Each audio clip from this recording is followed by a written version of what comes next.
नमस्कार, आदाब दोस्तों, एक बार फिर से आप सभी का मैं स्वागत इस्तकबाल करता हूं हमारे इस नए वीडियो में। दोस्तों, आपको हमने एक खबर दिखाई थी जिसमें बीजेपी के एक नेता ने राहुल गांधी को खुली धमकी दी थी और धमकी देते हुए कहा था कि राहुल गांधी सुधर जा, नहीं तो तेरा हश्र भी वैसे ही होगा जैसे तेरी दादी का हुआ था। जी हां दोस्तों, बिल्कुल सही सुन रहे हैं आप। दोस्तों, यह बयान बीजेपी नेता मोदी जी के नेता ने दिया था। धमकी थी कि राहुल गांधी सुधर जाओ, नहीं तो तुम्हें मार दिया जाएगा। यह धमकी बीजेपी नेता ने दी थी और अब इससे 1000 गुना आगे बढ़ते हुए मोदी के मंत्री ने क्या कहा है, उसे सुनिए। आपके रोंगटे, आपके होश उड़ जाएंगे। सुनिए जरा, ये देखिए बयान।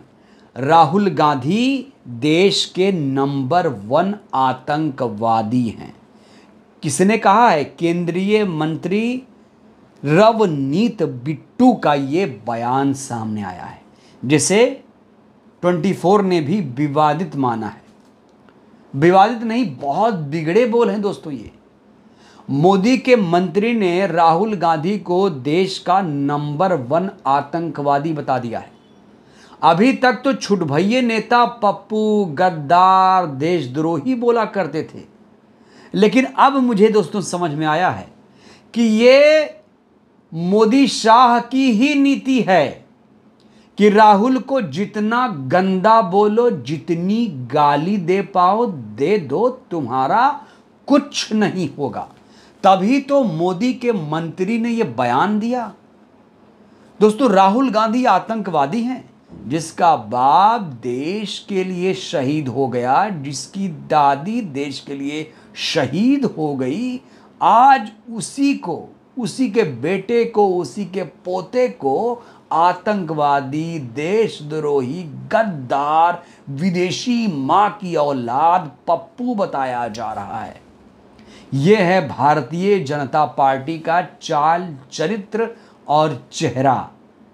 याद है संसद में मोदी के सांसद ने क्या कहा था एक मुस्लिम सांसद को? आतंकवादी, कठमुल्ला, गद्दार। वहां भी संसद में, नई संसद से यह परंपरा शुरू हुई है, उस पर कार्रवाई नहीं हुई थी। रमेश बिधुड़िया पर कार्रवाई नहीं हुई थी, इसीलिए बिट्टुआ ने भी आज हदें पार कर दी। बिट्टू भी बिगड़े बोल बोल रहा है। मोदी का ये मंत्री बिगड़े बोल इसलिए बोल रहा है क्योंकि ये जानता है कि हमारे देश में तो बलात्कारियों का भी स्वागत सम्मान होता है, तो हमारा क्या बिगाड़ लेंगे? हमारी सरकार है, सैया भय कोतवाल, तो फिर डर काहे का? याद है बीएचयू के आरोपियों के साथ क्या हुआ? जमानत मिल गई। बीजेपी के आईटी सेल से जुड़े थे और बीएचयू में एक लड़की की इज्जत को तार तार किया था। एक छात्रा को, हिंदू छात्रा की इज्जत को तार तार किया था, नोच लिया था बीजेपी आईटी सेल के लोगों ने, और उन्हें जमानत मिल गई। ये सब सत्ता के संरक्षण में हो रहा है। मोदी जी ने इस पर ट्वीट क्यों नहीं किया? और ये जो रवनीत बिट्टू है, इसके खिलाफ कोई कार्रवाई होगी?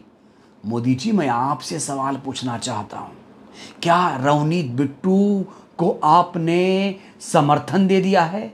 क्या आपने ही कहा था बिट्टू जा ऐसे बयान दे दे, कोई दिक्कत नहीं है? अगर नहीं तो फिर इसे पार्टी से क्यों नहीं निकाला अभी तक? आखिर क्यों नहीं इसे मंत्रालय से निकाला अभी तक? ये मंत्री पद पर ऐसे बैठा रहेगा जो खुद देश की बदनामी करा रहा है। जब केंद्रीय मंत्री जैसे लोग दोस्तों ऐसी भाषा का इस्तेमाल करेंगे, तो फिर उसके जो कार्यकर्ता हैं, अंधभक्त हैं, वो क्या करेंगे? उनको दोस्तों ऐसे ही शय मिलती है, ऐसे ही शय मिलती है। तभी ये लोग जाकर मस्जिद के सामने हनुमान चालीसा पढ़ने लगते हैं, मुसलमानों को चिढ़ाने लगते हैं और तमाम अनर्गल बयानबाजी करते हैं। और ऐसा नहीं है कि रवनीत बिट्टू ने ये पहली बार किया है। इससे पहले याद है ना, वो गोली मारो ... को, याद होगा आपको, अनुराग ठाकुर का वो बयान। तो ये दोस्तों, ये संस्कार है भारतीय जनता पार्टी का। और बड़ी बात, कांग्रेस पार्टी के लोग क्या कर रहे हैं? कोई आतंकवादी कह दे, पप्पू कह दे, ये लोग चुप रहते हैं, खामोश रहते हैं। ये लोग कुछ किसी को कहने को तैयार नहीं है। कंगना ने इनकी फ़ोटो शेयर कर दी, मेमे शेयर कर दिया, उस पर तिलक लगा दिया और वो लॉकेट पहना दिया, टोपी लगा दिया। कायदे से मानहानि का मामला था वो। लेकिन दोस्तों, कांग्रेस वाले ऐसे मामलों पर एक्शन नहीं ले रहे हैं। अगर मोदी को कोई ऐसे बोल दे तब क्या होता, योगी को कोई ऐसे बोल दे तब क्या होता, रातों रात उसे उठा लिया जाता घर से। दोस्तों, कोई ये बोल कर दिखाए उसका क्या हश्र होगा वो खुद समझ जाएगा। तो ये कथनी और करनी में अंतर है। अब सरकार ने इन लोगों को शह दे दिया है, जाओ राहुल गांधी के खिलाफ आग लो, जाओ मुसलमानों के खिलाफ आग लो, जाओ मस्जिद के सामने बैठकर हनुमान चालीसा पढ़ो। आप देख रहे हैं क्या हो रहा है हिमाचल प्रदेश में, किस तरीके से मस्जिद के आगे नंगा नाच किया जा रहा है। बहुत कुछ दोस्तों बदल रहा है देश में, बहुत कुछ बदल रहा है, और सिर्फ हिंदू मुसलमान हो रहा है। कब तक रुके, कब तक चलेगा ये हिंदू मुसलमान? ये हिंदू मुसलमान कब तक चलेगा? और जब तक ये चलेगा देश कभी प्रगति नहीं कर पाएगा। आपस में लड़ने आए हैं, आपस में लड़ेंगे और देश को विश्वगुरु बनाएंगे। अपने मंत्री से एक शानदार नेता को आतंकवादी बताएंगे। आतंकवादी है राहुल गांधी। किस एंगल से राहुल गांधी आतंकवादी हैं? क्या कह दिया उन्होंने? क्या कसूर है राहुल गांधी का? यही कि वो जनता की आवाज़ बनकर फिर रहे हैं, संसद में लोकतंत्र की आवाज़ बन रहे हैं, लोकतंत्र संविधान को जिंदा रखना चाहते हैं, इसीलिए वो आतंकवादी हैं। किसानों, मजदूरों, शोषितों की आवाज़ उठाते हैं, इसीलिए राहुल गांधी आतंकवादी हैं। दोस्तों, बिट्टू ने जो बयान दिया, रवनीत बिट्टू ने, उसको लेकर आप लोग क्या कहेंगे? क्या इसके खिलाफ कोई कार्रवाई होगी? आपको कोई उम्मीद है? इसको कितनी सज़ा मिलनी चाहिए? इस बयान के लिए अपनी प्रतिक्रिया आप लोग भी दीजिए। बहुत बहुत धन्यवाद, शुक्रिया।